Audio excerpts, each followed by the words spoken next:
तुम्ही कधी विचार केलाय का की एखाद्या माणसाकडे किती पुस्तकं असू शकतात?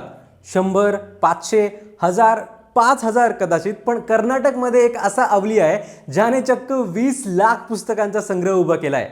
आणि ही पुस्तकं कुलूपबंद कपाटात नाहीये, तर प्रत्येक सर्वसामान्य माणसासाठी खुली आहेत. या व्यक्तीला नुकताच पद्मश्री पुरस्कार जाहीर झालाय. कोण आहे हा असामान्य व्यक्ती? पाहूयात. ही गोष्ट आहे अंके गौडा यांची. गौडा यांचा जन्म एका साध्या शेतकरी कुटुंबात झाला.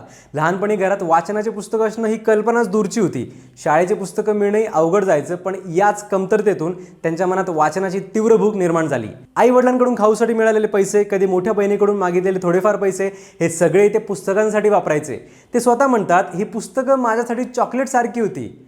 हळूहळू वाचनाचं हे वेड गौडा यांच्या आयुष्याचा केंद्रबिंदू बनलं.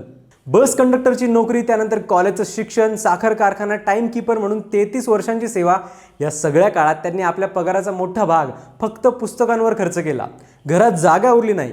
लोखंडी पेट्या भरल्या, कपाटं भरली, तरी पुस्तकं येणं काही थांबलं नाहीच. शेवटी मित्रांच्या मदतीने एक भव्य इमारत उभी केली आणि आज तीच लायब्ररी लाखो वाचकांसाठी ज्ञानाचं दार उघडते. आज या लायब्ररीत कोणी लायब्ररीयन नाहीये, कुठलीही आधुनिक व्यवस्थाही नाहीये. सगळं काही गौडा एकटेच सांभाळतात. विद्यार्थी, शिक्षक, संशोधक इथे येतात, वाचतात, शिकतात आणि म्हणूनच सरकारने त्यांच्या या कामाची दखल घेत त्यांना पद्मश्री पुरस्कार दिलाय. ही गोष्ट आपल्याला एकच गोष्ट शिकवते की पैसा किंवा प्रसिद्धी नाही, तर ज्ञानावरचं निस्वार्थ प्रेमच माणसाला खऱ्या अर्थाने मोठं करतं. तुमच्या घरच्या लायब्ररीमध्ये किती पुस्तकं आहेत ते कमेंट्समध्ये नक्की सांगा आणि लगावबत्तीला फॉलो करायला विसरू नका.